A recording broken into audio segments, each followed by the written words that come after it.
ay kilalang kilala dito yung mga herbal o kaya yung mga dahon-dahon na binibenta para panggamot sa mga sakit. Kaya naman ito yung aking next na task mula kay BFF. Magpunta sa bilihan ng mga dahong gamot. Hanapin si Aling Erlinda Peregrino at magpatulong na maghanap ng mga dahon. Dahong gamot sa UTI. Wow! Ang UTI, lagnat at dahong antibiotic. Kaya go! Sugod! O ayan, nakakita nyo naman. Ako na naman ang nakuna dito. At syempre wala pa rin si Donita. Mami Erlinda, yung pinapahanap ko sa akin ng unang gamot. Ay, hinahanap ko din yung gamot ng UTI. ikaw na naman! Wait lang po, Mami Erlinda. May napansin lang po ako. Ano po itong dahon na to? Sampalukan. Ano po yan? Nasaan po? Nasaan po? Eto oh. Ay, Ayan. ko! Bakla!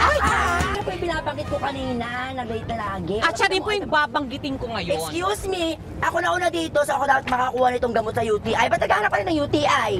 Anong, ba't hanapin ko UTI? Sakit Yung gamot sa yun. UTI. Ano to? Gusto mo ko magkasakit? Gamot ang hinahanap ko. Kung gusto mo maghanap ko ka sa kabila. Eh, ba't ka naghahanap ng UTI ka din, no? Gamot ang hinahanap ko. O, sige. Ay, Mami, kailangan ko po ng gamot sa Ako UTI, din po. gamot sa lagnat, at Ganon din dahong po sa- antibiotic. Bakit parehas Patulog na ba? tayo? Ano, pinagluloko tayo ng mga to, ah? Saan po, Mami, sampal-sampalukan Saan po yung dyan? sambal-sampalukan? Ito po, ito. Ayan, ang tagal niyo ipakita, Mami. Ano ba kayo? Ayan, ganon. Ito dapat ginagawa yung talaga? sinasampal, tapos nagiging magaling na. Sampalok po siya, Mami. Sa tingin mo, tingnan mo nga, anong dahon to? Sampalok. O, yun nga, sampal. O, yan po, Diba? kukunin ko yun mamaya, pero yung UTI na po muna, Mami. Asan yung pang UTI? Ang UTI, Ayan. Yung gamot po sa lagnat? lagnat. Ayan.